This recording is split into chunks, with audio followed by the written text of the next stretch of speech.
All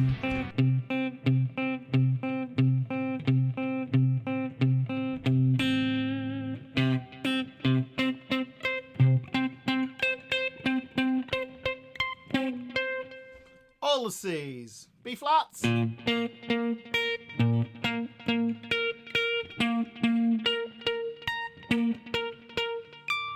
Oh. Oh, I didn't have enough frets. There we go. There's all the B flats. Guys! Eyup! It is Wednesday. Where's my notes? Oh, there we go. Eyup FretHeads. It is Wednesday, the 24th of September, 2025. And my beloved Man City are playing in my hometown of Huddersfield for the Carabao Cup. So hopefully this one won't go on for hours. So we will get through this. But the idea behind this one, guys, is that really, basically, I want to just blow the floodgates of your mind open when it comes to the cage system. Now, right at the beginning there, I was just playing caged octaves, which is another thing you need to be able to look at. You need to be able to see where those notes live and how to find them quickly, and using that framework of the caged octaves does that. And the thing is, that's the thing about the cage system. It's a wonderful framework for us to work with. There's loads of other different frameworks as well. It's not the one and only, but the thing is, it is super valuable. And the thing is, most of us, we get told, all right, learn caged to unlock the neck. But when you try it, here's the thing with the shapes. And if this is you as well, type this in the chat. Yeah, if it's you that you struggle with this. Right, when it comes to playing chords, right, we've all got, this is the money-making end here, yeah, if you can busk here, yeah, this is the thing, if you can play chords in this area and you can busk, you'll never go hungry, yes, if you've got a cheap guitar, you can always busk, right, so look at this, so we can busk there. Now, if you're a little bit more sophisticated, what you might be able to do is get up here and then play a few more bits and bobs up here, and this is kind of like the evolution of like, where am I with my chords? Where am I? Can I play all the chords? Am I Guitar George? Can I play all the chords? So here's the thing. This is where all those cowboy chord grips are. And that's what the cage system is. It's those cowboy chord grips. So those are there, right? But what about the rest of it? What happens there? What happens up here and up here? Yeah, when you get closer and you want to move up into the dusty end of the neck. Yeah, so this here, this is the money making area. Here, if you're in a band, you might venture up here. If you're just playing rhythm and just playing chords, you might venture up here every now and then. But generally, what it'll be is that you play E shapes and A shapes because, right? And I think this is one of the things, because this is why the F is such a monkey. Is that shape? Once you realise that shape is movable, then you can move up. But then you think to yourself, oh, hang on, there's an A shape as well. Hang on. Oh, I can move that up as well. Oh, and I can play it as a minor. So there's things, but generally I find that that's kind of as, if you wanted to kind of think of it, there's as much as you need to know. Yeah, as much as you need to know. But if you're like me and you need to know everything and you want to nerd out on it, then really you want all the chords all the way up the neck. And this is what the cage system does for us. It unlocks the neck. But the thing is, as you move up, the shapes become awkward. Oh, hang on. It's a bit early. It's a bit early here. Oh, look at this. I've got a cup of tea. Cup of Yorkshire tea. All right. Okay. Yorkshire salute. Hey up, folks. Oh, it's lava. Yeah. Yeah, there's people make ashtrays in Hawaii with that. There. Ooh. Yeah, there we go. It's like, you know, like when you get pizza and you burn the top of your mouth. You dive in too quick. Bit like that. Yeah, thank you very much. So, nice hot brew of Yorkshire tea. Speaking of which, it's in my A major... hang on, let me close my eyes like that. See, you can't see it. If my eyes are looking, it won't focus. That's a A major pentatonic mug. It's caged octaves in the pentatonics. Yeah, so the thing is, caged is everywhere. That's the thing. But the thing is, some of these chord grips, as we move up the neck, they become more and more difficult. And we don't want that. We want to make it easy. So that's what I'm going to do today. And we're going to turn those 5 shapes into nice, easy voicings that you can actually use. Probably might be a little bit unconventional. You might not be used to some of these, but we'll go through them nonetheless. And the other missing puzzle of the cage system that you don't seem to find anywhere is the minor. Does caged minor? Yeah, does it do minor chords as well? Yes, it does. We have to adopt the caged shapes to make them into minors, but once you get there and you start to see it, you go, right, okay, got it. Yes, so that's the thing. So that's what we're going to do today. We're going to look at these majors and minor chords all the way up the neck, and I really want to blow this out of the water, guys. Oh, and I should say, has anybody got the hype button on there? Do we have likes? Yes, and I can see how many people are in here. We've got 121 people in here, 42 likes, 1 heart. I'm assuming the heart is a hype. If you have a hype button, guys, make sure you hit that hype on this live stream as well. I would appreciate that. It just pushes me up the algorithm, and you're going to get, and I promise you, it's like, this is going to be one of those. You're going to have lots of light bulb moments. That's what it's going to do today. So this isn't in the book. It's not in the book. The closest we get to this in the book is the lesson 34, page 30. And this is the 10 chords every beginner needs to know. Yeah. But if you look at the chord diagrams that I do there, look at the top 5. The top 5 shapes. They're the cage shapes. Yeah. Because this is how important the cage system is. There's only 5 master shapes, guys. Now, a lot of people, caged's useless and everything else like that. Nope, it isn't. It's wrong. It's actually attributed to Joe Pass. He called it the caged forms. Yes, Joe Pass was no slouch. So if he was alive, I dare you to say it to his face that cage is trash. Yeah, so that's what I'm just saying. I'm just putting it out there. Yeah, I love caged.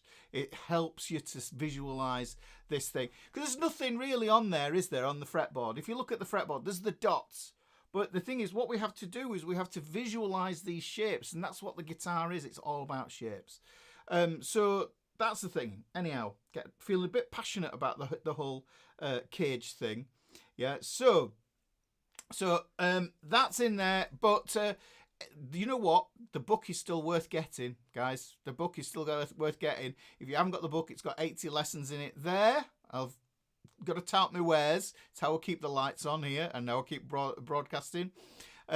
So we've got on Amazon, we've got a paperback, we've got spiral bound on Lulu, and you've got it as an ebook there on my website, where curiously all the lessons are all in one spot on the fretboard fraternity. You're going to say, what's the fretboard fraternity? I will get to the messages in a minute. I know Phil James is probably saying something there.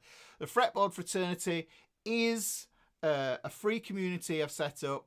Just come along and yeah, we talk about guitar and all that sort of stuff. With pictures of dogs, we like that, and all the everybody knows the things that we like there. But it's a lovely group with lovely people. Yeah, no nonsense, no ads, no nothing like that. No silly social media nonsense going on there.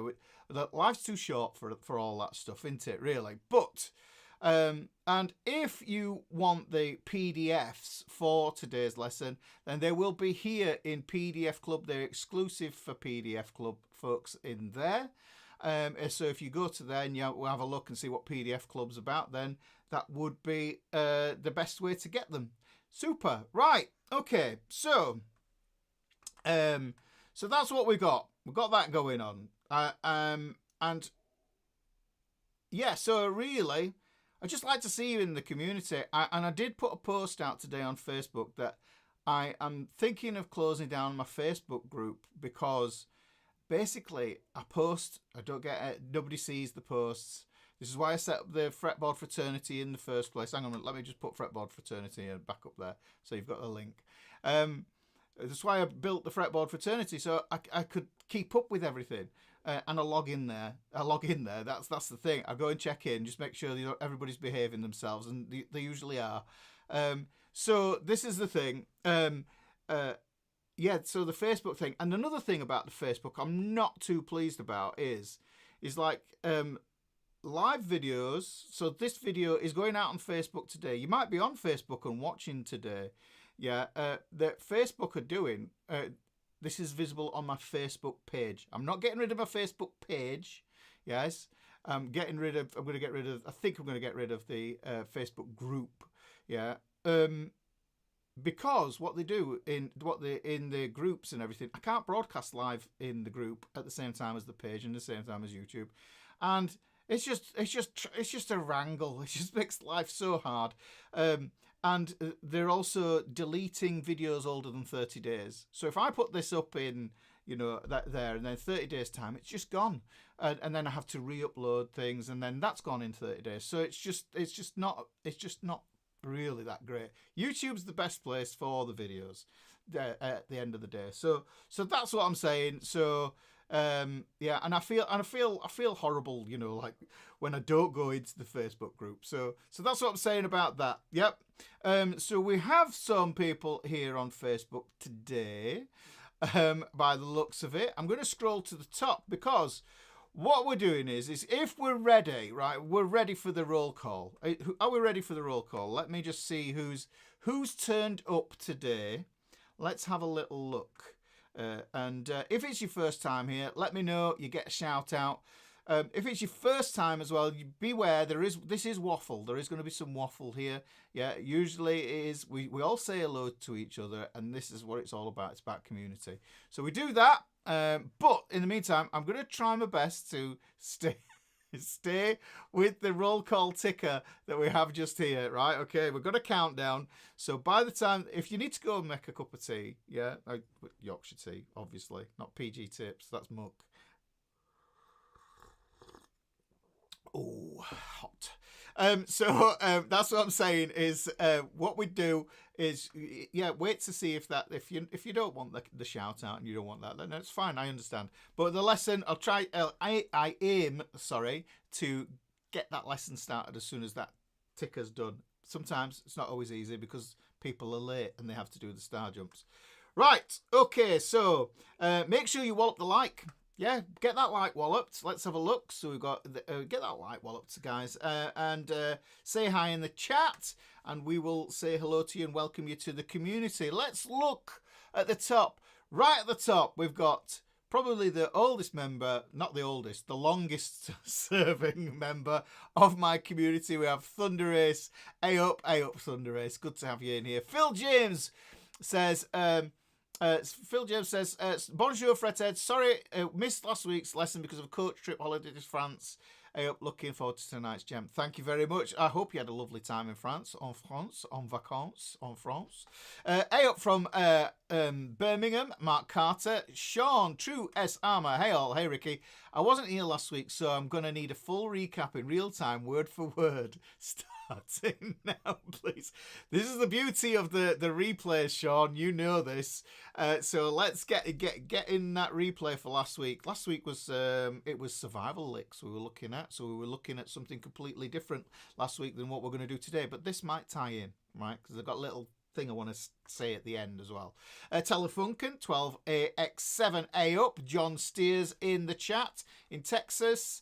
Carter Hutchinson, Eyup, my favourite time of the week is here. Hope everyone is having a great day. Winston is in North Dallas. Gordon Reed is in East Tennessee. We've got Doug Fuller in Northbridge. We have Winston saying foliage changing colour. Oh, yeah, it's all going downhill now. It's like I looked out my window this morning and I just thought, oh yeah, it's like. It's getting there. Winter. I'm not good with it. Chimp number 1. I've liked the like button. I hope so too. We've got John Carver in the chat as well. We've got John. John says, my go-to reference book, The Guitar Handbook by, let's put that up there because it might be a good resource, by Ralph Denier from 1982, does not mention caged. I wonder if it's a modern invention. It is, well, I suppose, like I say, it's been around a while. It's been around quite a while, and I'd say Joe Pass is the guy that really you're thinking about there, because and that's a case for it being that, like, if you look in the books and it's only got E and A shapes, then that's all you think it's going to be, because nobody's told you about the cage system. We're going to remedy that tonight, John. Hope that's good. Tim C is in Western Indiana. Jerry Linde is in Sweden. David Doty, evening, fellow fretheads. Frank Wirricks, hello. Malcolm Dengate, hi, all in the room. David Boy here in Ontario and ready to go. That's what we want. And John says, hey up, old lad. Welcome on all. Now then, lad. Now then, lad. There we go. You get that. You know that. You get that one. Winston says, used to live. All right, okay. We've got chats going on here. Greg Barrows, evening fretheads from cold Aberdeenshire, Scotland. I bet it is cold up there. Stefan Weber, good evening, everyone. We've got Chimp number 1. It's Wednesday. An overcast and cold Scotland. It goes quick, doesn't it, this summer stuff. Renee says, just in time, howdy all. Christopher Campagna, hey, Ricky and everyone, good vibes. Lem Biggs is in the chat. Wayne Johnson is greetings from Cowtown. And we've got Irene S in Petaluma. We've got Anik in the chat as well. Wednesday night means Ricky's night. Hey up. Love that, thank you. Lem Biggs says, hey up from hot and steamy Johnson City. Yeah, now you're just bragging now. Texas, y'all. Ready for waffle and elephant. I wish I knew what this emoji is. It says face fuchsia tongue out. Yeah, I'm sure it's a marvelous thing. Martha Minton in St. Louis, Missouri. This week's lesson is perfect timing for me. This is exactly what I'm struggling with. Knowing where to go gets the sounds I want. This is the best YouTube guitar site. Thank you very much, Martha. I appreciate that. We also have Michael DeLima in the chat. Shauna is here. Boy, how you've been having fun with my guitar communities. I think I caught at the end you were off to hop on another live. Crikey. So here we go. Mike Allen. My greeting would not post last week. However, I was here, so I'm so happy to see you and Mrs. Ricky looking so marvelous. And a big A up to all you fantabulous fretters. What a lovely message that is, Mike. And we've got Chef Mo. Good best to all in the great state of Texas. So yeah, it'll be lovely to get to Texas. There's a place there that we used to look at houses. Me and Mrs. Ricky a few years ago, we thought about moving, didn't we?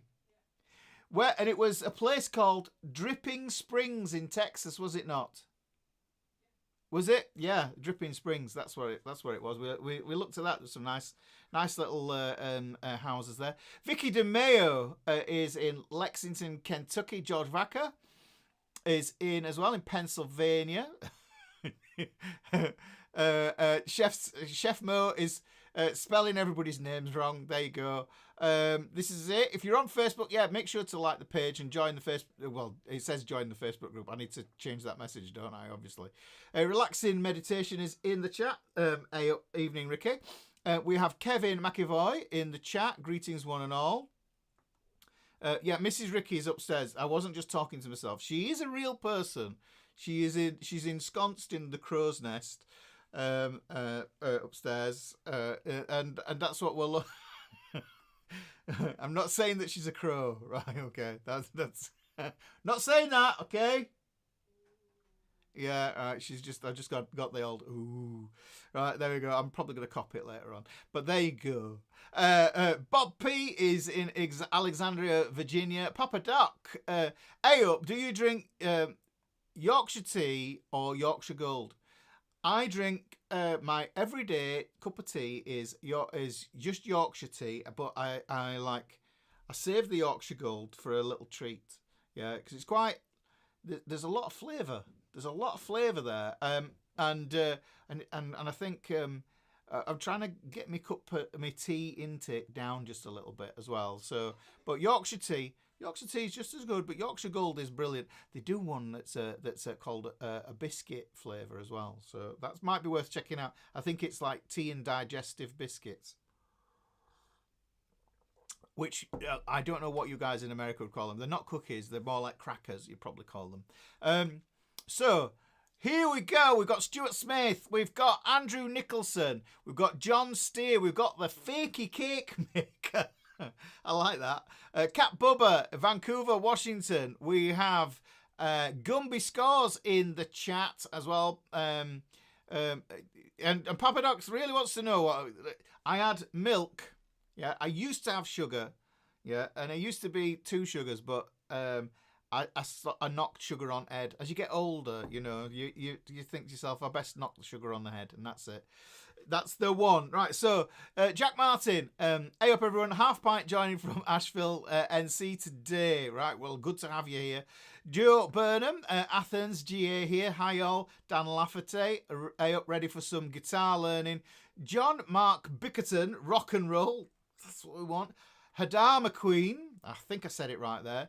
Hey Ricky, hello everyone, great being in caged class. In a cage, but despite all my rage, I'm still just a guitarist in a cage. Yeah, so I hear the sound of a Yamaha Pacifica. Yeah, that's the one. So the analog kids in the chat. Foam finger number 1. I like that. Foam finger. We want one of those. Joe Burnham. I have a Yamaha acoustic. They're good Yamaha acoustics. Chuck Birdsong Southern Oregon is in the chat. We've got Wingo in the chat. We've got Maria Muggs Davies. Hey up. Good to have you here. Roy Dunn. Good to have you here as well in Flintstone, Georgia. We have, who else have we got in here in the chat? Rocket67 is Brain is warmed up, ready for today's challenges. This is what it's all about. This is what it's all about. There. So Martin Bailey from sunny Hertfordshire. Sunny? What's going on there? You got sun. That's just not fair. Small water feature. I refuse to believe that anyone has ever played a note above the 15th fret on low E. Do you know it does? It sounds horrible, doesn't it? It does. It sounds flabby and chunky. It's horrible. So that's the thing. I don't tend to play there either. You can get better tone further down on thinner strings. We've got Dasan Ningambam. I think you might be a first timer, if I'm not mistaken. Just let us know if it is your first time here on the channel. Ford MJ. We've got Ryan YT in the chat. We also have oh, hang on, Lem Biggs, the double stops last week. Yes, I thought you'd like that. I thought you'd like them, Lem. Big Steve, greetings from Olympia. We've got what have we got? What else have we got? We've got Michael Gregg here in Missouri. Is that how you say it? Missouri? Or is it not Missouri? I never know. Don Riedel, where are you? Don's over on Facebook, so where are you watching from? And that's this thing. This is where everybody's watching from. So, Mario Van Leuven, sorry, I am sitting for the moment. I know you are. I saw your message earlier on some platform. I can't remember if it was in the Fretboard Fraternity or on Facebook. And I know you're going to see Volbeat. Have an amazing time. Have an amazing time there, Mario. Have a wonderful time. Don is in Massachusetts as well. So we've got plenty from the States here. We love the likers. Martin Bailey. Alan Mackey in East Tennessee. Robbie One, back at it. Back at it. I haven't been tuning in live much lately, but back at it for 200 star jumps. Crikey, that's an effort. We like that. Yes, Don, this is on YouTube as well. We have, what else is going on? Cat Bubba says, whatever it takes to unlock the fretboard, definitely indeed. I'm wondering if there are specific drills that can help with knowing the fretboard. Yes, there are. There are, indeed. Phil James says, nobody in France knew what this PDF Club is all about. PDF Club is amazing. And I didn't really get into it, but it is amazing and might do later on. Cody Lamar, hello everyone, glad to be back. Was away for a while. Good to have you back. Dick Plump, hello, Cage from the Netherlands. We've got Robbie One, still watching the replay. We've got Bill T. Bionic Bill is in the chat as well. We have Bionic Bill there. And David's right. David's actually right. The book is mandatory. It is. It is, really is. If you're learning guitar, it is definitely. Even if I say so myself, it's one of the best things I've ever done with my life. Write that book. John Essam, Eyup FretHeads, just catching up with a waffle at double speed. Teach me my guitar, sensei. I wonder if I talk in slow motion. No, that might have thrown you there, John. Sorry, but there you go. Don't forget PDF Club. It's all in there, definitely. We've got Bill T. We've got Relaxing Meditation. We've got that. You've not got a hype button, but there you go. Michael Burke says, "Hey Ricky, split royalties tonight. Do you know something? I don't know if you know with the super chats, when you do super chats, that YouTube take 40%. That's a bit cheeky, I think, that. Yes, I do have many guitars, all for different functions and reasons, different tunings. So, Shauna there, Ricky, you have me out there sounding like I know how to play. There we go. FF is better than Facebook, definitely. I think so. And this is the thing. It's one of those. We find the place that we want to do the thing. Greg says, never used Facebook. Wonderful. I wish that sometimes, but you just got to do it. You just got to do it sometimes. If you're you want to do stuff like this and you've got a business, it's a necessary thing, really, because it's where people go. So we've got, what else have we got? We've in here that I haven't said hello to. Oh, Martha, thank you very much for that. Thank you very much. I super appreciate the super chat. I like the emoji. It says pear character dancing under a rain of confetti and taking his hat off to say you are amazing. Thank you very much. I super appreciate the super sticker. We also have Shay Cohen. It's his first time here. Give him a round of applause. Here we go. 8 seconds. I'm getting towards the bottom, and I might get just a little bit over. I should have like a second one that goes underneath, an auxiliary ticker. Welcome to the chat, Shay. Welcome to the community as well. Ingo Noel, oh thank you. Sheba Dog saying good job while raising his thumb up. You see, there you go. Thank you for the super sticker there, Ingo. I appreciate that indeed. Noel Rodriguez is in Greensboro. Up. If you yes, well, I'm using Ecamm here, Don. If you use Boxcast, you can live stream. I can live stream to quite a few places. It's just that it won't do it in the Facebook group, and that's the thing. So I am on Facebook and I am on YouTube at the same time. So we got Martin Bailey, Randy Cadell in Rhode Island. Bought the book a few months ago. Oh, there we go. First opportunity to catch the live feed. So if you look at that and you think to yourself, in the book, page 30, lesson 24, and you think, all right, okay, you're going to see how all this ties in, guys. You're going to see how all this ties in. But welcome. Great to have you here. Give you a round of applause.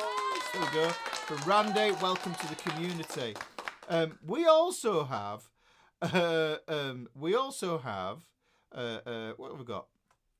Stranang for Waka Brother. Let's cage the time. Let's do this. Let's do it. We've got Waterdog in Pacific Coast, USA. Work Your Magic. Antonio De Silva. Boa tarde from the States. Gixeron, you and me. Hello. FretHead and Ricky. Greg Barrows, Super Sticker 19. Oh, thank you very much. Thank you very much, Greg. I appreciate that indeed. Thank you. So he always throws me off at the beginning of the thing in there. So thank you very much for that, Greg. I appreciate it. We also have, who have we got? I'm ready to unlock. Am I reading off the chat on YouTube? Yes, I am, Don. Because the thing is, right, that I've got a chat thing here. The Facebook experiences must be a little bit different. I'm sorry about that. I'll have to figure it out, see if I can get the chat integrated. Onno van Leersum, hi from Holland. We have Brian Calbert on Facebook. Hello from California. Lawrence is in London. You need to catch up on those replays. William Henning in Florida. Dale Sam. I really enjoyed last week's lesson, so we're back for more. Wonderful. That's what it's all about. Three Dogs Brewery. Eyup Neil. Good to have you here. we also have Donald, have you come over? Hello from we've got a new person. Let's round of applause. We've got Sebastian Salcedo in Ecuador. We've got BC1. We also have Ashley. I have an acoustic only, Mr. Ricky. That's in this lesson. This will work with acoustic as long as it's a decent setup on it. You know, you can fret as you go further up the neck, then that would be great. There we go. So, and Lem says, oh, Dripping Springs is next door to Johnson City. I'm a bit geographically challenged. We need a Mrs. Ricky cameo appearance. Well, we may do sometime. I'll tell you what, we'll do a post. We'll do a family picture or something daft like that. You know, we'll do something like that. What we're going to do is that gent's in the chat. She says, Mrs. Ricky, don't kill him. We need him. Just rough him up a bit. And Ashley burnt my electric guitar. I burnt it by accident, so I only have an acoustic now. Well, I'm not going to hazard how you did. I guess how you did that. Cat's Rule is here in California. We have Pulido Me is Spanish. The audio translations of your videos really help you. That's good. That's what we want to hear. Where are we? I'm scrolling now. I hope I haven't missed anybody. Where are we? We've got everybody here. Is everybody here? William Swain is in the Blue Ridge Mountains. That's in Virginia. I only know that from the Laurel and Hardy song. Oh, how about a lesson on the sixth intervals? I love sixths, but there's another way that I do like to do it. Great idea for a lesson there, Roy, because sixths tie in with something. Right, okay, so so let's have a look. Where are we? Dem Ravens! Dem Ravens, it's always for Ricky. You got loads of guitars. Every single one is needed to record. Absolutely. There is a mathematical equation for guitars as well. So here we go. Let's go. Robert Tucker. Question. Why are pentatonics promoted when it's limiting, understanding, expressing, playing a thick? First two positions, major, minor, and how many notes and triads are not understood or used? I think... because the problem with social media and things like YouTube is, unless you're going to do super long form content like I do, unless you're willing to go for 2 hours, you know, and the longest live stream I think I did was like 5.5 hours, something like that. Unless you're going to do that, you can't really delve into it in 10 minutes. You can't. You know, a 10-minute video isn't going to unveil all the secrets. So the thing is, and that's really why I like doing the live stuff. Yeah, because it's live. It's just live, and I get to ask questions, and you get to answer questions. You get to ask questions. I get to answer your questions, and then other people who are in the comments and in the chat, they go, "I was thinking that, but I didn't want to write it out." Yeah, because I didn't want to look silly. Yeah, because that's the thing. That's adults. We do that, don't we? You know, oh, I don't know enough about it to comment. So, okay, best not look stupid. Yeah, you know, but if somebody else is partly there and they think they've got it, but they're unsure and want some clarification, you ask that question, then that's brilliant. That's the whole point of these live streams. Yes, so that's what we've got going on there, really. So pentatonic promoted when it's limiting understanding. The thing is, let me just put. I'm going to put this up because, like, well, this is a tangent. Okay, we're gonna put this as a tangent. I'm just going to cover those ones, guys, up there.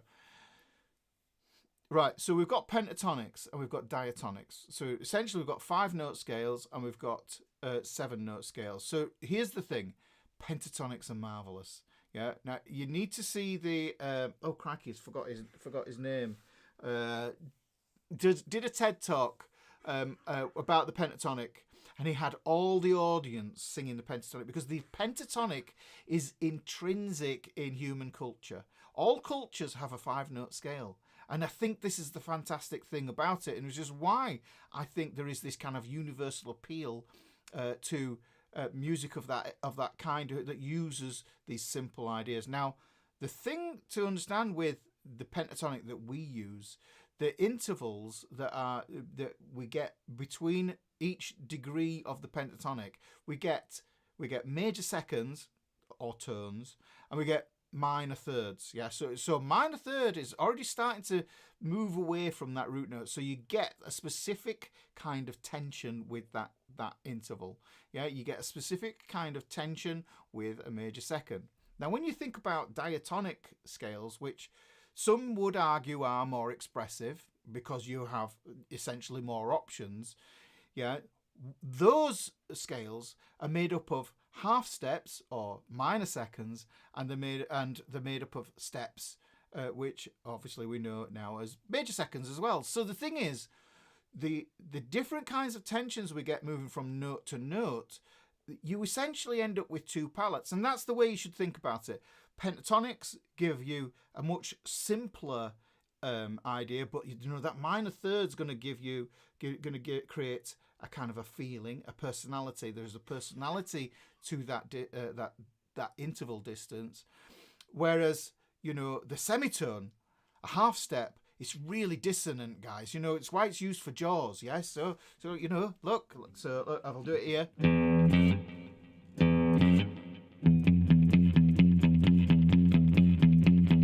Yeah. So the thing is, that's the whole scope of it. You need pentatonics, you need the diatonics, and the beautiful thing is if you understand it, and I talk about this actually in the book. There's a lesson in this. It's about what you can do is to build phrases.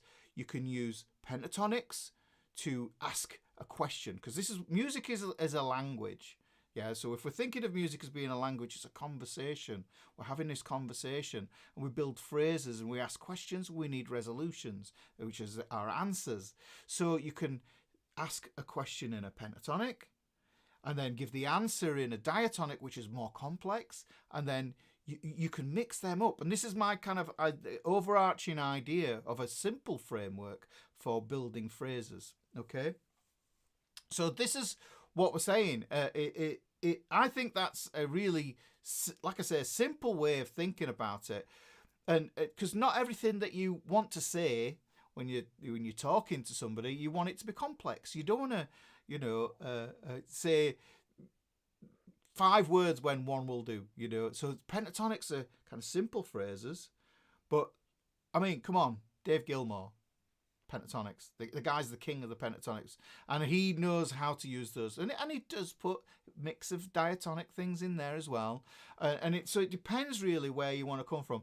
I think that, obviously I went off on a tangent here answering this question, but hopefully it's interesting enough to everybody to kind of like think, okay, well, I can think about that when I'm putting improvising or putting a solo together, or even analysing a solo. Because if you listen to a solo and you're working it out, and you think to yourself, does this sound fairly straightforward? Is there a lot of tension in between the notes? If there's a lot of tension, you start to think to yourself, oh, immediately, that's diatonic. That's diatonic. Okay? So that's what I'm saying there, really, with that. Hopefully that makes sense. And the thing is, I tend to think of the pentatonics as being skeletons for the diatonics as well. You can picture it in that way. There's lots of different ways to come at it. Okay, so we'll read it before the clocks go. I didn't. Okay, so we've got if you can play a C chord in a G shape, you may never complain about your sausage fingers. That's a good point. That is as well. That is Dick. And we'll get into that. Major upgrade. Hey, nice to see you in the chat. Stevie Pinhead is here. Sasha, hey, sorry for being late. Dave SVT, sorry for being late. We've got, I think, looks you're here. That's the main thing, right? Okay, we've got the waffle. We've had the waffle. Iron Arse, greetings from outside Montreal. I'm taking time off from my Ricky Backer 12 strings to learn from the master. Have a great day. Good to have you here. We have, there it is. There's the equation. That's the equation for a proper amount of guitars is N. If N equals guitar, it's +1. Yes. N is the number of guitars you currently have. It equals death by wife. I like that. So we've got Carl Whitehead in the chat, just made it. We've got who else? We're nearly done with this. I'm near at the bottom, guys. So we're gonna get in to this lesson. We're just about to get in here. But yeah, the pentatonic, I mean, it's like if you like blues, then it's like you know, you add one note to it and you get blues. And that's cool, man, because it's like, you know, you need to feel like it's everything that you're learning is achievable. You know, if somebody gives you 3-note per string scales in your first lesson, it's like you're going to struggle. Yeah, you're going to struggle. You need basics, so you need the basics with that. So, Ricky reminded me of Quint from Jaws. Then, yeah, we're gonna need a bigger boat. So. We are all the way down here. Gary Buck is in the chat. Who do we have? Right, okay, I think that's it. I think we're there. I'm sorry if I've missed anybody. Because, right, we've got to get going. It's 43 minutes in. Crikey. Right, okay, we have the football to go at. Right, so let's have a look. So the first thing that I want to do is that the cage system, what the cage system is basically, the main deal is what we do is we take the 5 shapes. So the 5 shapes that we have, let's have a look here. Let me zoom in for you here. So the 5 main chord shapes, any chord you play has its roots in one of these 5 shapes. It has it belongs to this. So we've got the C shape, yes? Although this is, and the thing that people get mixed up on is, yes, this is a C shape, but it's also a C chord. But this shape can be moved, okay? This shape can be moved. The shape is one thing, but the notes underneath my fingers are a different thing completely. Yes, in this position, they are holding the notes of a C major chord, yeah, but that will change as we go through this lesson. So the next shape we use is an A shape. And whether you do it like that, like that, like that, it doesn't really matter. Yeah, it's still going to be the A shape there. So we've got the C shape, we've got the A shape, we have the G shape. Whether you're a 3-finger Bob Dylaner or you're a 4-finger Oasiser, yeah, then you're going to get a G shape like that. Yeah, so that's the same thing going on here. Yeah, so we look at the configuration, the pattern of the hand, and we can see that there is a grip. And this is what we're saying. This is a C grip. This is an A grip. I play it like this because I like to be able to move that finger nice and easy to move into other chord shapes. There's the G, right? And then what happens is we get an E grip. There's the E grip there, E-shaped cowboy chord. Then we get this last one here. This is the D grip. So we've got C, A, G, E, D. Okay, so those are the 5 caged shapes. Now, what I can do is that spells the acronym you could do. Okay, and it just spells that, and I'll put it in the chat. Caged. Yeah, so boom, C shape, A shape, G shape, E shape, D shape. That's what it's all about. Joe Pass called them the caged forms. We call them the caged shapes, call them the caged grips, call them what you want. Yeah, it doesn't matter. But the thing is to look at them visually. You look at them visually and you need to be able to identify them. In fact, I would say watch performances of people and try and figure out what shapes they are playing. Yeah, so look at live performances and see, is there lots of this? Is there lots of this? So there's the C shape. Diagonal. It's got a diagonal shape to it. The A shape.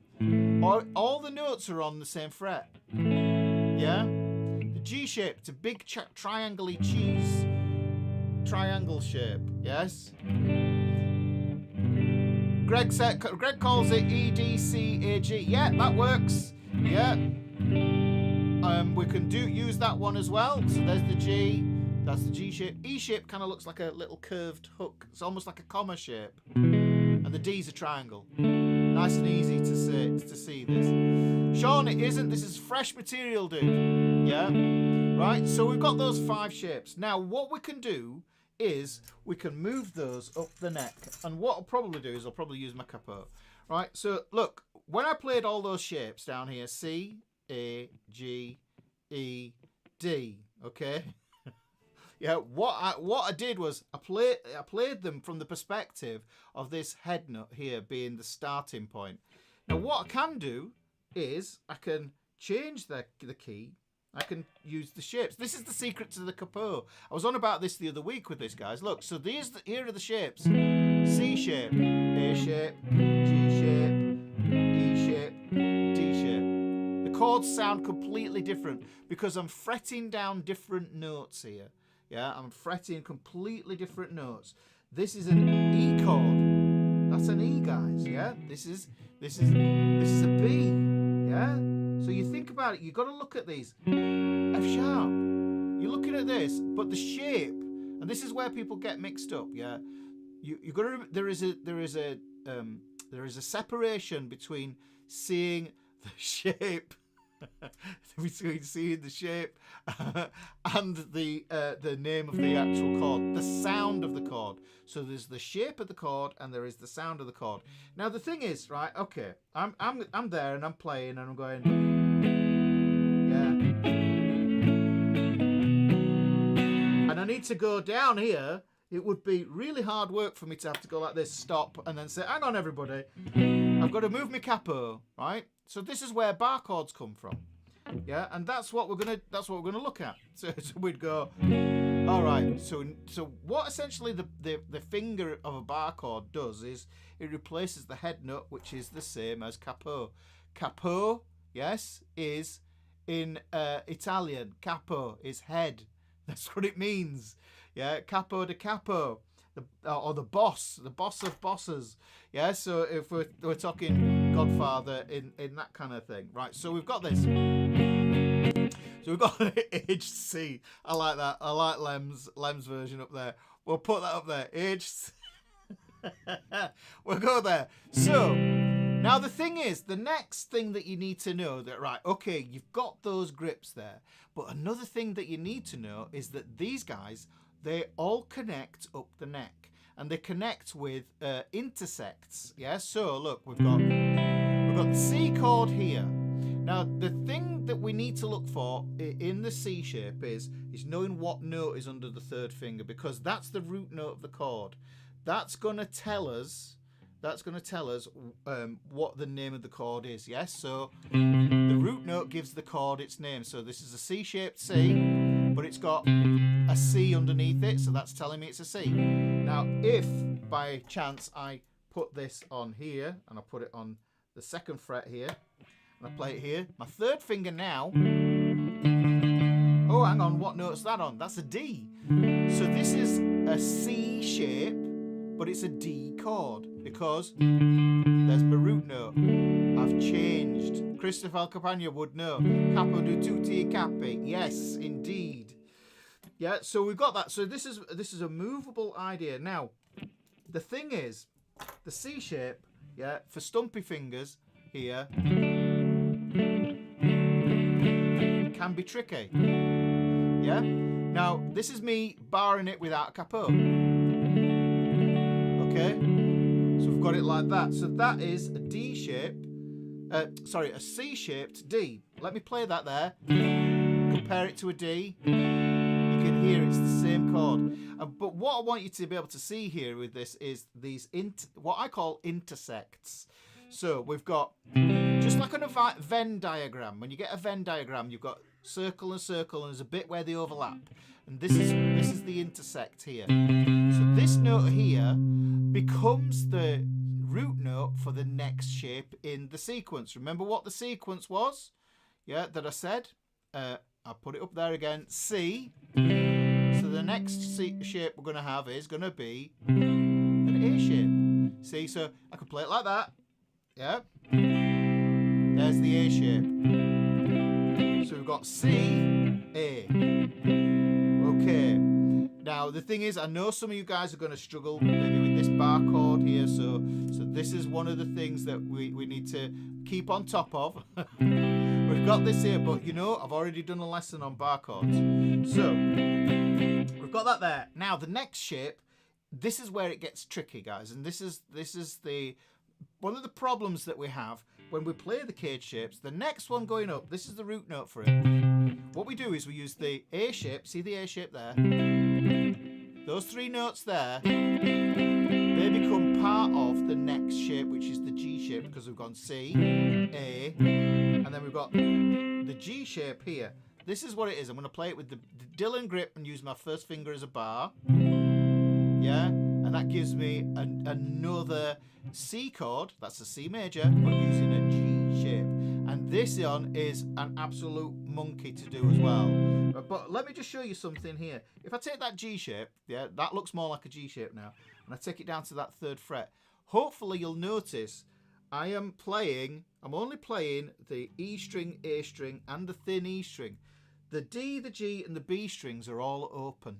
They're all open. So it's the same, those open strings there form an A shape underneath it. So that is the intersect. So what I like to do myself, instead of playing the shape like this, yeah, I like to just switch it to a nice, easy first inversion. Yeah. Now what a first inversion is instead of using the root note, because what we've got is root, 3rd, 5th here, yeah? Root, 3rd, 5th. Yeah, we've got that there. The first inversion means instead of starting on the root note, I still need to know where it is. I still need to visualize where it lives, because we might be coming back there again for another shape. But what I do is I put my 3rd finger on the 3rd of the chord there, and then I hold the A shape there. Yeah, and I'm only playing the inside 4 strings there, guys. So look, and this gives me, I'm calling this my G shape. I can flesh it out, put other bits in there. I can even play the A shape like that, skip the A string and put the root note on there, which is nice for if you've got a bass movement,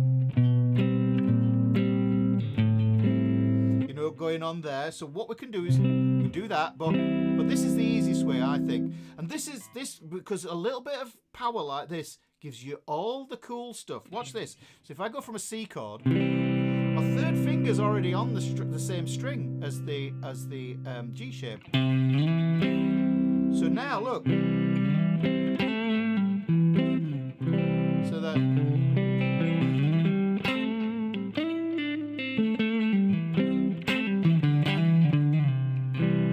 So what I've got is I've got another position I can lock into this chord here. So this is that. Yes, 3rd, 5th, root, 3rd. Yeah, 5R3. David, this is what it's all about, mate. Yeah. This is what it's all about. Would you advise playing triad fragments within the cage system to get the best from it? Yeah, you've got to break it down. Yeah, how do you eat an elephant? Yeah, you break it down into chunks. Yeah, I always go on about this. Yeah, so I've got that there, and I might think to myself, okay, well, focus solely on the note.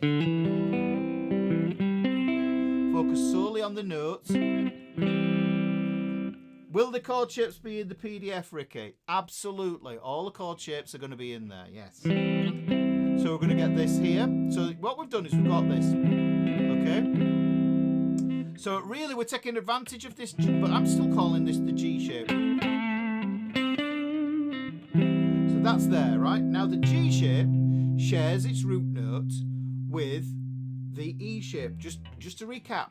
C shape, A shape, G shape, the root should be there, and we share that root note with the next shape up in the sequence, which is caged. Yeah, so E. This is where we get the bar chord that we know and love. We can strip this down. Yeah. There's loads of different ways to strip this shape down, but there is the E shape.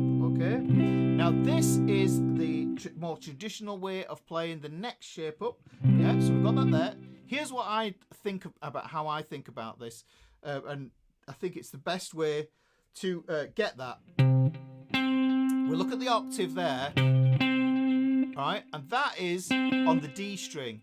The D string is the root note string for the D shape. Yeah, so look, there's the D shape. Can you see the D shape there? And then for bar there, that's a D-shaped C major. But if you hear that,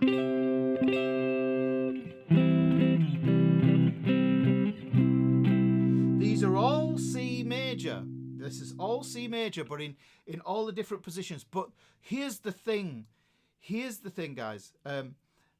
This is covering the first 3 frets. Okay?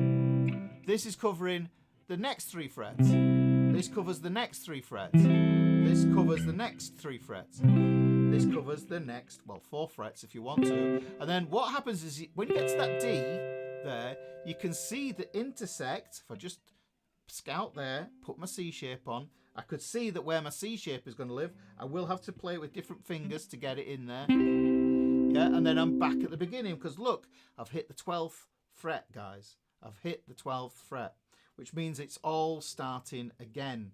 Okay, so it's all starting again.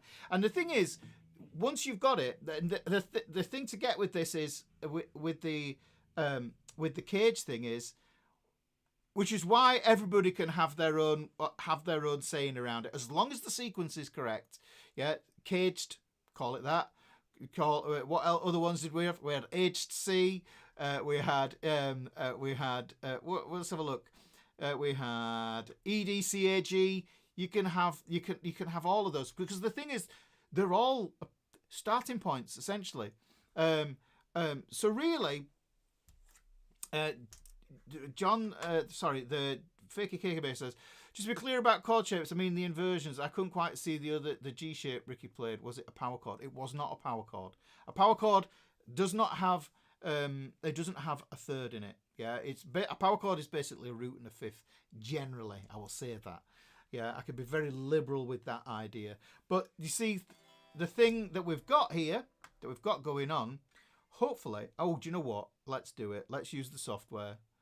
Oh, let's not show you my notes. Let's not show you that there. There we go. Right, okay, so we're here. Right, let me just do some editing on this one here. And let me just add some frets to this. Right, what we're going to do is I'm going to show you. So, look, this is the C-shaped chord. There's the C chord, okay? Oh, we got it? So we can see the C chord. We can see the C shape there. And I want you to see how these link up. So what we get is we get the A shape that links up there. Then we get the G shape. We can put that there. And then we get the E shape. And then what happens is we move from the D string. And then what we can do is we can, where am I? We can go from here, here, here. And then if I go here again, the C shape pops its head up again. Let me just put the highlighter on just to make sure that this is visible there. So there's the C shape. We've got the A shape here. And then look, this is where the G shape forms. You can see that the G shape forms there. But that is also where the E shape forms there. And then we can see the D shape forms there. But that D shape is also, hang on, let me put some notes in here as well. You can see that that is going to be the same deal there. So we can see we've got that shape there. But really, the way I see this, guys, is you've got to look at the three master triads. There are 3 master triads. You can boil the cage system down to 3 master triads, yes, as well. So that's another framework that you should really be thinking about. Now, the way that I think about the shapes, and I want to show you some of the variations that I will show you on these shapes here. Let me just reduce the number of frets. Let's do this here.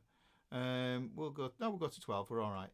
So let me just bang these on for the C chord here. Now, what we've got here is, this is the shape that you really need to see. And if you've ever come across this this chord like this, you know, this is why you can play the C like this. The normal way to play a C would be like that. But really, we can add this note up here because this is the 5th. So it goes 5th, root, 3rd, 5th, root, 3rd. Okay? So you can get away with playing that there. Okay? Okay, so we've got that there. That's the way that I'd see that. But personally, I love playing this. And then you can think to yourself, okay, well, hang on. There's something going on here. We've got the 5th, the root here. What if I take that root and I put it up another octave? I get these chords. These are lovely little second inversions here. So what I can do is I can take that C, yeah, and visualising my root note under here on the A string, still visualising it there. But I can see all these shapes. I can see where the D is. The D shape is there as well, and that's a useful shape. This one here, it becomes really useful. I know useful to move around. I know this looks like an E shape, guys, because that's the tuning of the guitar. Yeah, so there's the E shape. You move it up there, then it becomes like this. But what we want to do, we can move it like this, and this is lovely because there's a lovely way to play an E. If I can get my third finger out of the way, yeah, so you can see what's going on there. I'm holding this shape here. This is my root note. This is my third. There's the fifth. Yeah, lovely sound. Right, we're going to come back to this shape again and again because this is my kind of easier way of moving up the neck. Okay, so what this is, David, just watch out for calling that a C plus because plus means augmented. Yeah, and that's and a C augmented would be this. Yeah, it's the chord of mystery. Yeah, so we have to watch out for that. But this one, just call it second inversion. It's just an inversion. But the beautiful thing is it's spread out because by taking that root note and chucking it up an octave, it just becomes really pretty. Yeah, so we can use that one there. But that ties into this C shape. So we're seeing the overall C shape. And if I put that back on there, right, and just show you what I was doing, if I take that note there, right, turn the highlighter off on that, and then what I do is I put it on there. You can see, hopefully you can see where the shape is coming from there. Let me get some blue colour.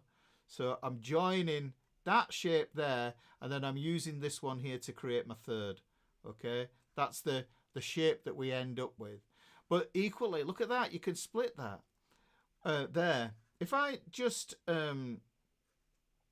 get rid of that. Can I get rid of that there? Clear highlights. There we go. Get rid of that one there. Let me get back on the yellow again here. Right. Okay. So the thing that I'm saying with this is, if we look at this shape, and I'm going to bang the highlighter back on this actually, because we're going to go across all the way across there like that. That's the shape that we have. But what I want to do is you can drill down in these. Somebody said, can I do these? Can you break these down into knowing them as for triads? Well, look, here's what the software does. It's great. Right, okay. What we could do is what I just showed you there was I just showed you the notes on the E, A, and D strings there. So you can see there, you can see how that shape is there. And it kind of looks like an E shape, doesn't it? And it goes fifth through third. Okay. Now, so we've got that there.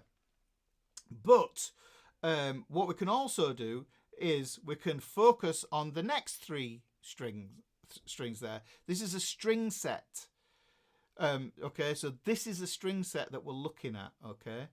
Right, let's move on. Let's look at the D, G, and B string set. So these are all little shapes that are going to be useful. Instead of playing the full thing, you don't need to play the full thing. If it depends on how much mass you want in the sound. It depends on how much mass you want in the sound. Kind of like building up the texture of it. And then we can look at those there. So breaking that down, guys, just breaking that down there, I've got this. Yeah, so I've got this. Dark and moody. Yeah, I've got the A, D, and G string there. I've got the D, G, and B string there, and then I've got the G, B, and E string there. That I can break down into these string sets. Okay. And then get that on there. Yeah. Okay, so we've got that there. So that's a great way, I think, of looking at the C and breaking it up. And then when I want to move this up, if I wanted to, so remember, I'm thinking, that's my C shape. And I said that this was my root note here before. If I move this up here, all those rules are going to apply so I can play this. This is a D. This is an unusual way to play a D. If somebody said to you, play a D.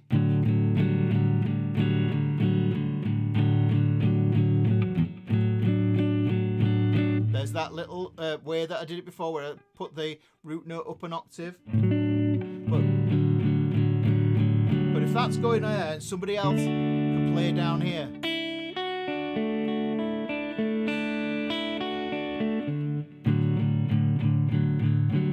You can hear that works there. So that, we've got that there.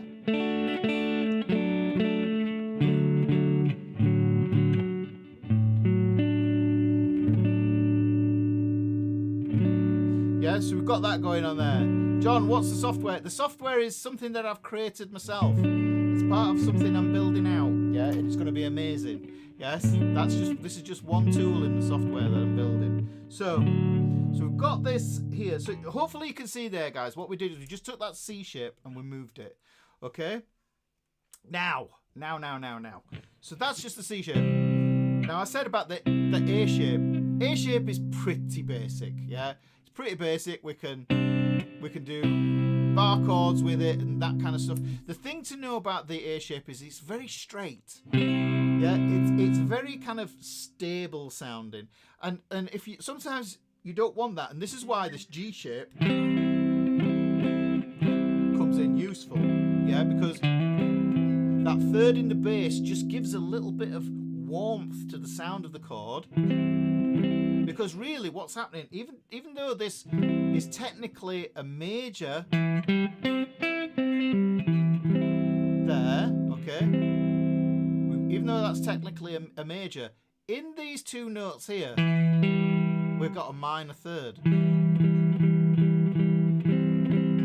Yeah, so it's nice, is that, so it just warms things up a little bit.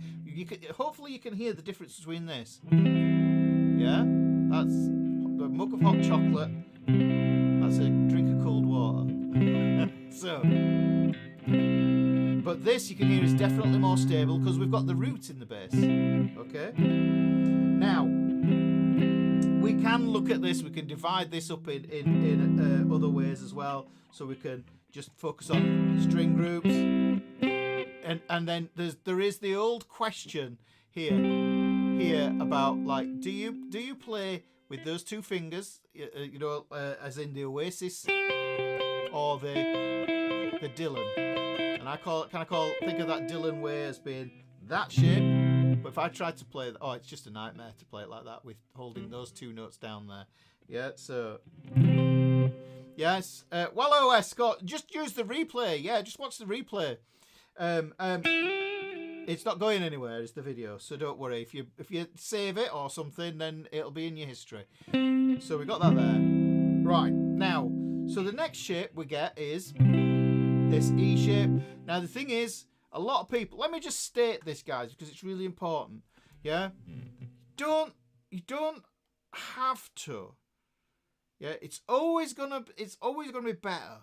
It's always going to be better if you can play bar chords. Yeah, there's no two ways about it. I've done a lesson about it on the channel because I think it's easier than most people think. Yeah, because they just come at it the wrong way. Yeah, but you don't have to. You can get away with it. You know, we've talked about this on the channel before. Bar chord there all the way across. It's a nightmare if you're a beginner or if you're intermediate and you're just starting. So what we want to be able to do is we want to take that. Do that. You know, you'll start to see how these little shapes break things up.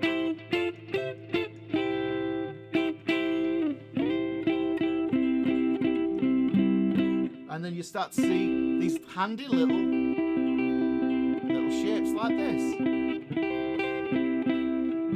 Now I wasn't planning on getting into triads, but the question was asked, so that's the way of looking at it. And you know, we would be looking at the triads. So if I switch over to the software and I will reset, and let's just look, let's just do this one here. So we're looking at an E-shaped chord here, because we're in that key, let me just change the key and it will all go to dots. There we go. So we are in that there. So what we've essentially got, there's loads of different ways of playing this. Yeah, we don't have to play the root note here. We don't have to play it. We just don't. So the thing is, you can say to yourself, you can say, look, I'll just play that business there. But you've got to know that this is going to be... Am I playing the... Greg says... Hang on, let's have a look. Let's add that to the question to the thing there. Oh, it's a bit hard to see there. Greg says, Ricky, with your A-shaped bar, are you muting the high E or playing it open? Good question. I'm playing it open. I'm playing it open, yeah. But here's the thing. It's a fifth. Right, the fifth is transparent. So really, the way I kind of think about that is it's surplus to requirements in some cases. It's not a necessary note to define the chord. Okay, so you can get rid of the fifth if you want. You know, this is the thing. I mean, if you think about it, going back to our C major chord. Yeah, when we play the C like that. Yeah. We don't add the fifth here. Yeah, some people do, but you don't have to, you know. But knowing it's there is a different thing as well. So I would say, but like you were saying with the A chord, this is the shape that we end up playing here. Okay, and then what we do is we bar across there, but we don't play the A string, the E string there, do we? So we're just barring. We're doing what we can to get that there. But that note there, that one, can I highlight it? Boop. Will it highlight? It might do. No. That one there, we don't need it. Don't need it to make up the full chord. If you think about it, a D chord uses 4 strings. Yeah. So if you didn't play that, if you struggle with it, yeah, then that's enough because it's 4 notes. It's the same number of notes as a D chord is, and people don't say, "Oh, you're playing a D chord with only 4 strings. Why are you doing that?" So really, that's kind of my kind of rationale around it. But you know, bang that one in there, and then and you've got some interesting stuff going on in that one. So let's have a look. We've got. Wingo says, if distance from the bridge to the note or capo stems the notes, as it seems to be the case, could you not replace the bridge end with a capo and then play all your chords in the same place on the neck? Well, you're not going to get... I'm struggling to get the full scope of that one. Let me put that up, and I'll just put that up on there again. So I'll put that up there, add to broadcast. If distance from the bridge to the note or capo stems the note, so that's like the stop. It's kind of like the line, the kind of where everything terminates, the string terminates essentially. You've said could you not replace the bridge end with a capo and play all your chords in the same? Yeah, you could. There's nothing to stop you from doing that. And if you're singing then and you know which key is the best key for you to sing in, then that's the one that you need to definitely know. You need to know your tessitura. That's the range where your normal speaking voice is. Then that's it. You know, that's what you do. And this is why some players use a capo all the time, because they can't sing in open tuning with no capo on. Some people just prefer it, you know, or they wrote it down there. Thanks a lot for coming along, Donald. So we got that going on there, right? So just to kind of recap on this one, we saw what was going on with the C shape there. Yeah, that we can do. Yeah, I can even throw that fifth over there sometimes, you know, which I like to do. You know, if I had another finger, can I use another? Can I hold one finger to hold down 2 notes there? It's a bit weak. Yeah, but yeah, so there's that there. So we've got C, A, G, E. Yeah, loads of ways to play the E. Now the thing is, this is the next one that becomes pesky. Yeah, and I want to show you how we think about this one. Let me just get this up on the old dianogram fretboard thing.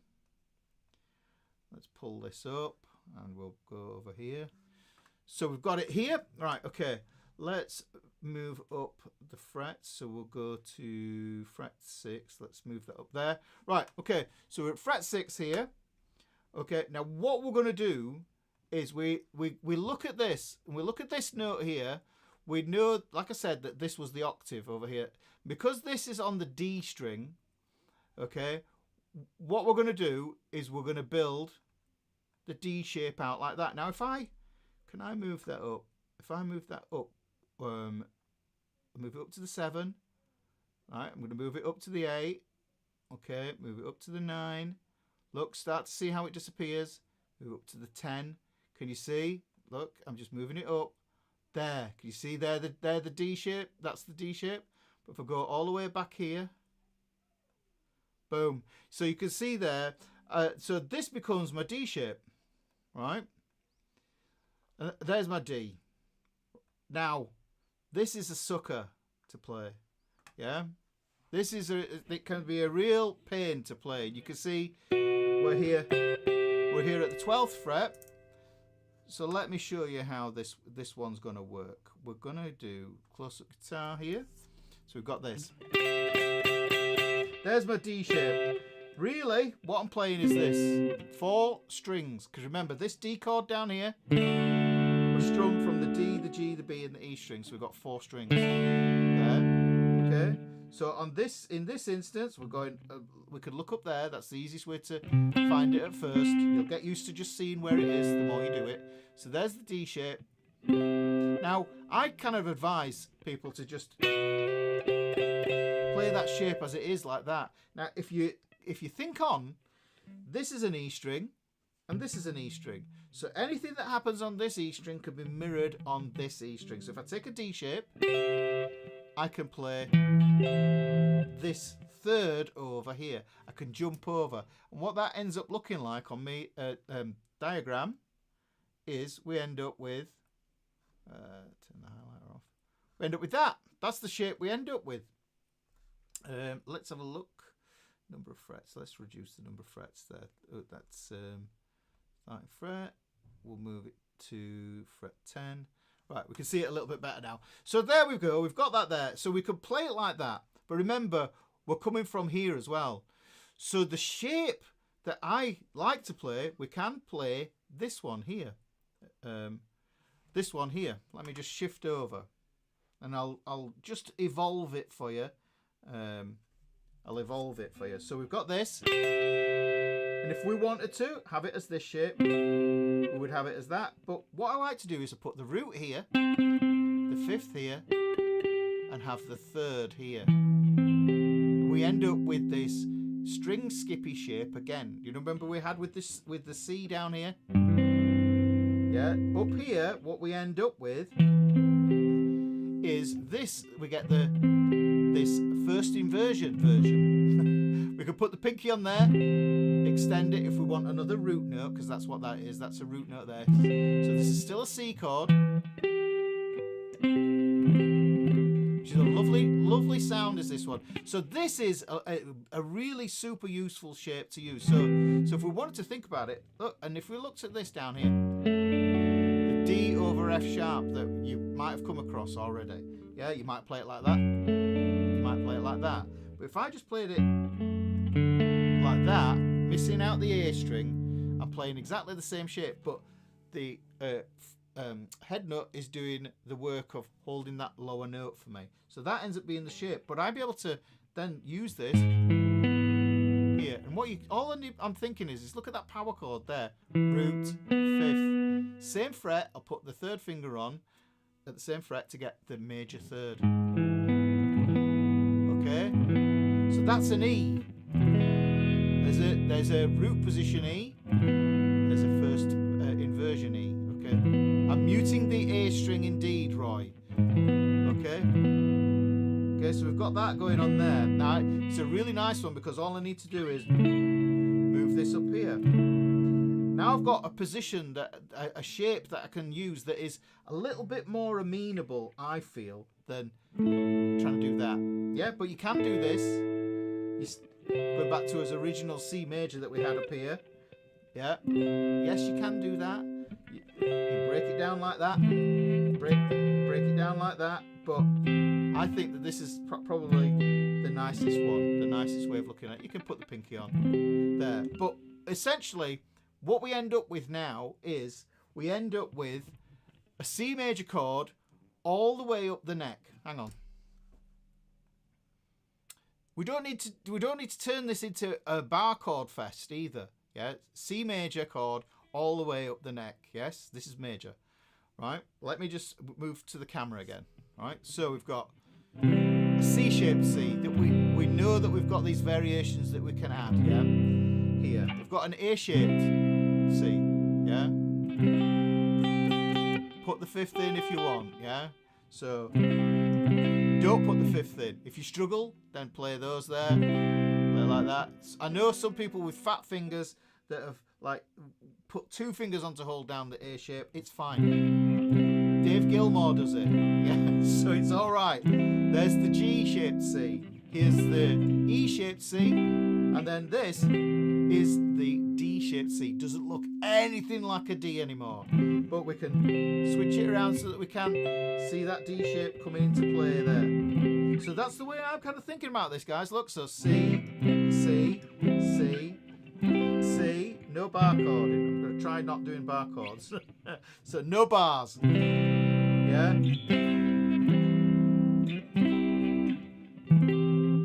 There. And then when I get back up here, there's the C again. And so it's showing me where everything goes for this. Okay. Now, that's pretty cool. And I'm just going to have a sup of this tea. Hopefully it's lukewarm now. So we've got those. Those are the major shapes. And I think personally, that it's a lot easier to look at the caged system as well. We'll stay in the same key. We're going to use a chord from the same key as the way I'm thinking of it as being caged. A C. We're thinking of C and A. A minor is chord 6 to C major. Yeah, so they're just inextricably linked. They're relatives to each other. So what we're going to do is we're going to look at the caged minors, and this is the one. That's it. Look, there we want. That's what we want. That's what we want. It's clicked. So we're struggling to understand this, and now you've done this. It suddenly makes a lot of sense. Couldn't work it out the fingers before. You always make it easy. Thank you. Yeah, that's what I want to hear. That's a result. Get in. Bargain. Love it. Right. So that's the whole point, guys. So those are the majors. But the thing that doesn't come, that people don't show, is that the minors. Now the minors, yeah, the minors are completely from the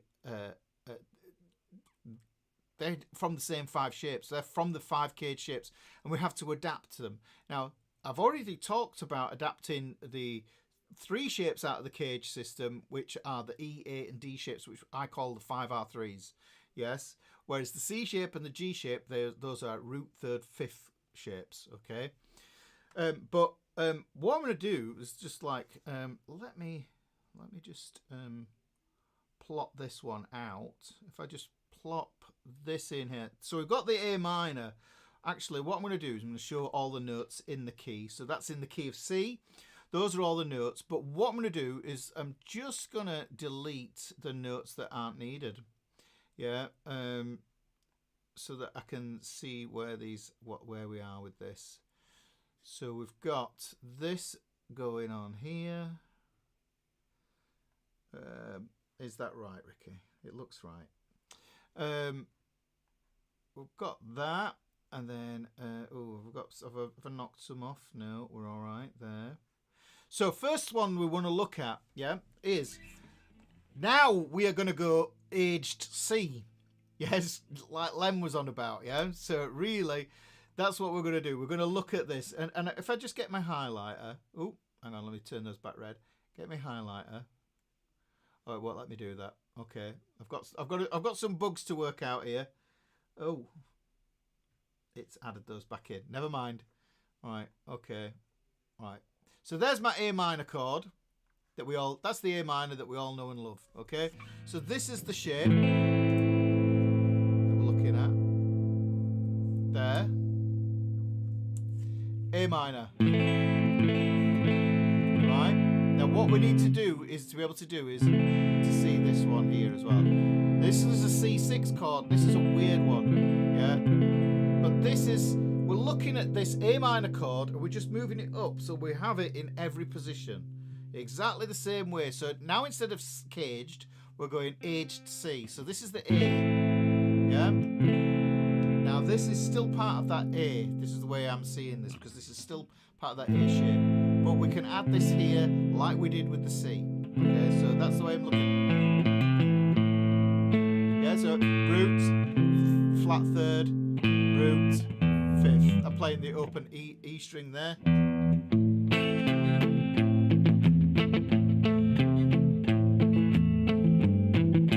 Yeah.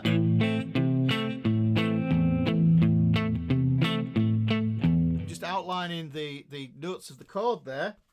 So we've got A minor there. Now the next position we're going to come up in. This is bloody awkward because remember, if we think about it, let me write this in the chat here.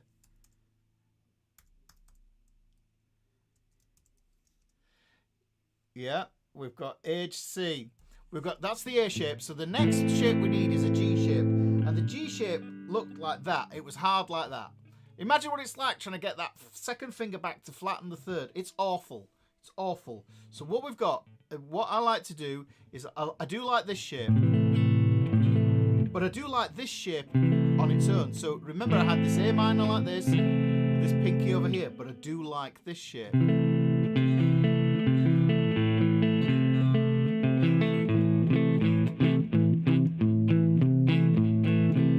Yeah, but that's the root note if it's going to be a G minor shape. So this is an A minor shape. This is going to be the G minor shape.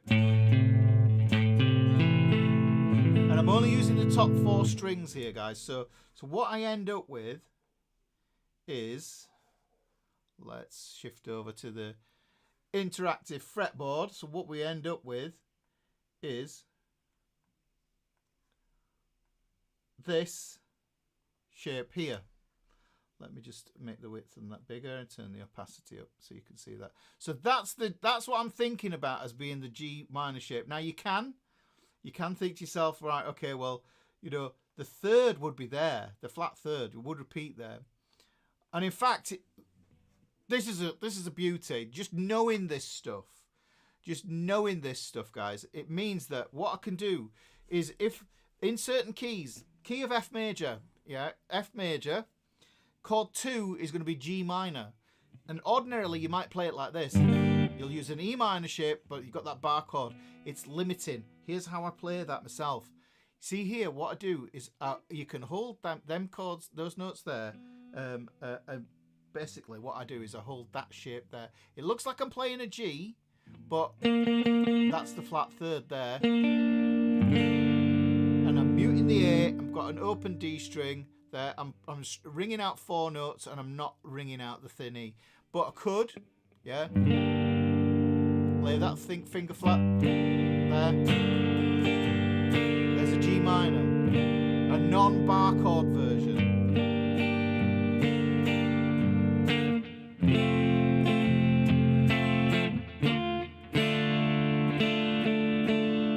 Yeah, listen. And that's enough.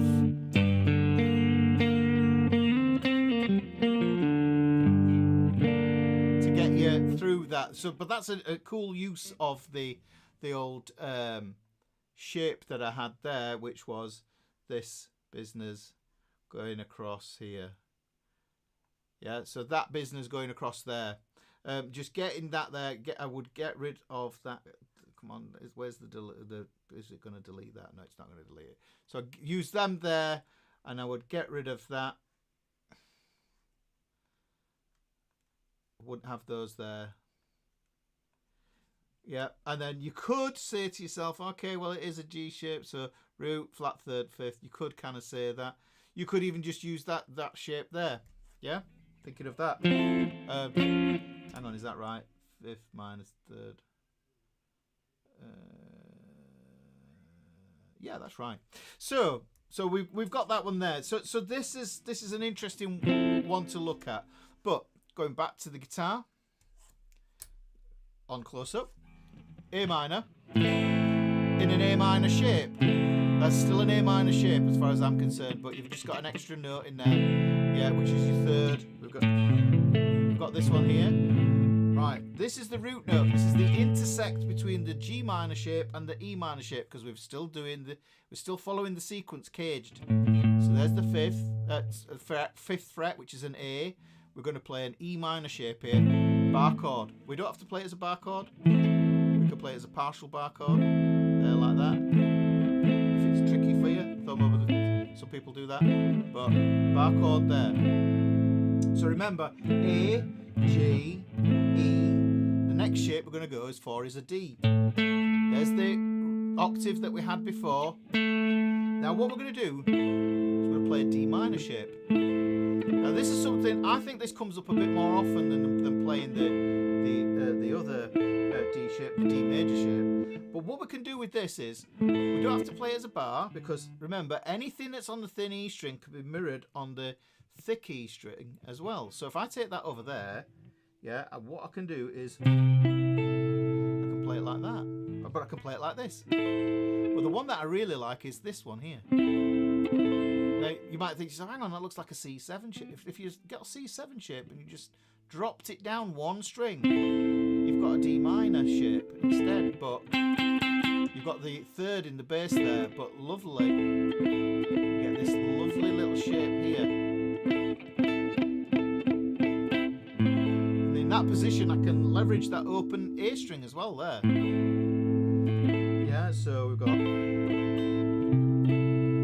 that going on. It's beautiful, but you can do that there. Now, going back to the shape that we had before with this, what we can also do in this position, because we've got sorry, I was in the wrong position there. Was I in the wrong position? I wasn't in the wrong position. Yeah, I was in the right position there. So we got that there. We can take that root and that fifth, and remember what we had before was root and fifth there, power chord. We had the major third here. This is how easy it is to adapt this, because we know that this is the major third. We know that the minor third is going to be 1 fret lower. Now we get the minor. And this is the first inversion, A minor. Yes, but this is using a D shape. So that's what I'm thinking about with this here. So you can hear. Yes. Ooh. Make sure I get that flat third in there. There, right, so we've got that going on.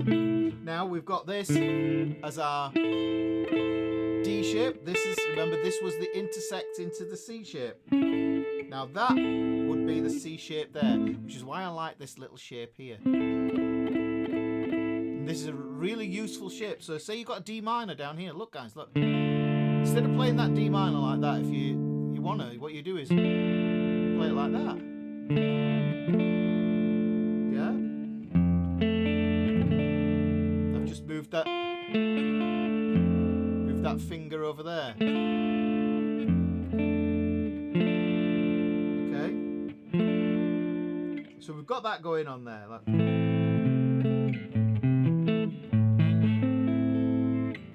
And then we're going to go. That's the way to do it there. Play it like that. Which is a nice voicing to have there. So we've got that one there.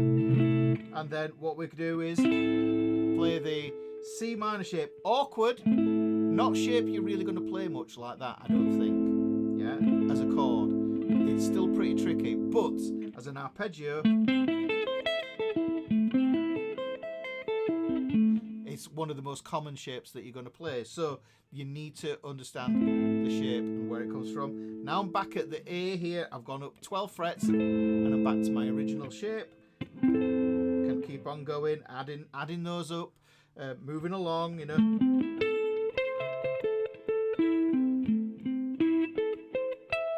Yeah, just playing. Oh. Adding those up out there. Okay, so just, but some of them, you can hear, some of them are a little bit more amenable than others. Okay, so really, what we've got now is we've got a framework to be able to play majors and minors all the way up the neck. Yeah, now the thing is that what we can do with this is we can take something as really ubiquitous as a 1-5-6-4, the axis of awesome chord change, and what it means is that what we might do is we go like this. This is a normal sort of chord progression that we're going to use. You're going to come across this all the time. Watch the Axis of Awesome video, guys, about 4 chords. This is the 4 chord change. Yeah, so we're going from a C to a G to an A minor to an F. Okay, this is in so many songs. Okay, yeah, there's the G, A minor, and then the F. Yeah, right. So what we've done is we've essentially played all those chords that we needed in those first 3 frets. Now, what happens when we want to move up a position? We can now use these new shapes. So look, I'm going to start. Remember, this is 1-5-6-4. Somebody write it in the comments. I'll tell you what. I'll do it. It goes C, G, A minor, F. Okay. So that's the chord progression I played. Yeah, that's a 1-5-6-4. C, G, A minor, F. Okay. Now the thing is, if I want to break out of this position, what I've got to do is I've got to find all those voicings that I've shown you so far. There's my C using an A shape. Yeah, here's a G using an E shape. This is a bit trickier as this one. Yeah, because I'm going to go like, there's my A minor in that position there, and then I'm going to go my F just there. But I have got all 4 of those chords in that position available to me. So there's my C, yeah, there. What's the song? I'm trying to remember which one's the most obvious one now. Okay.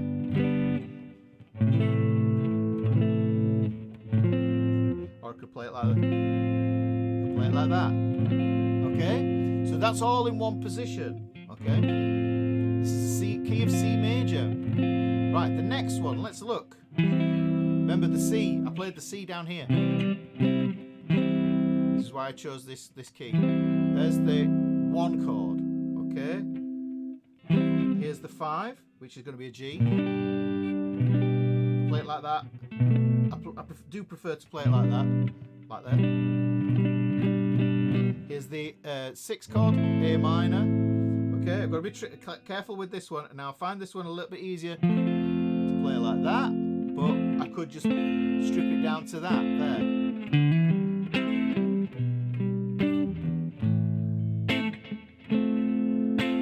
You see, so the thing is,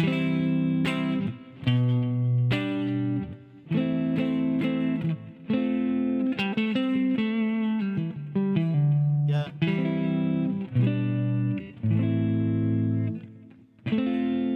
Does this make sense, guys? So you can see I'm not just stuck down here. Yeah, when I find it is, isn't it? When I find myself in times of trouble, Mother Mary comes to me. Yeah. So you see there, look here. When I find myself in times of trouble, Mother Mary comes to me. Got it there. I've got it here. When I find myself in times of trouble, Mother Mary comes to me. Okay. So that's that position there. Now we've covered all of that. We've got a position for everything there. Let's do this here. When I I find myself in times of trouble. Yeah. Mother Mary comes to me. Yeah, so I'm playing this one. I'm playing E shape. Yeah. Now I'm going to play. This is going to be my C shape again, but play it as that inversion, like that. There. Oh, the wrong one, Ricky. There. Right. So then we're coming up here. This is a C. When Phil says, "Where you mute strings between triads?" These are called spread triads. Yes. Because you're spreading the notes out. So what we've got, when I find myself in times of trouble. Look. But I don't need to do that because the open A string is available. But if I was doing this in another position, I wouldn't do that. Yes. Yeah. Mother Mary comes to me. It's just there.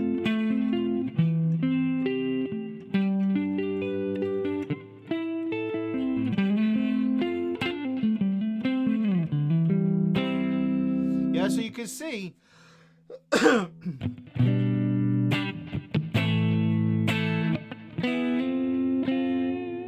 okay. Now I think that's probably about hit the ceiling really with that one. Majors and minors, cage chords everywhere, all up the neck. Yeah, nothing left out. And that's the thing. You've got all the chord shapes. They're all there. They're all there, guys. And all you need to do is go up this, go up this, and then you'll find them all. But what I would say is, like I've taken a chord progression there, take it as just two chords. Just move two chords. Just it's as simple as it is, or just one chord. Practice moving one chord up and finding it in the different positions. Say to yourself, right, do a D minor chord. Move it all the way up, right? So if a D minor shape, what comes after that? It's going to be the E minor shape. Okay, what comes after the E minor shape? It's going to be the D minor shape. Sorry, the D minor shape is going to be the C minor shape. Sorry, my bad. Yeah, C, A, G, E, D. It's the same thing. It's just when you're doing the minors, you just have to put an addendum on the end. It says C minor, A minor, G minor. You just got to think of them as the minors in that. Major upgrade. No, this isn't in the book. This is something that I've been meaning. This is one that I've been meaning to do for a while. Yeah, so this one isn't in the book. It's in It's going to be in PDF Club.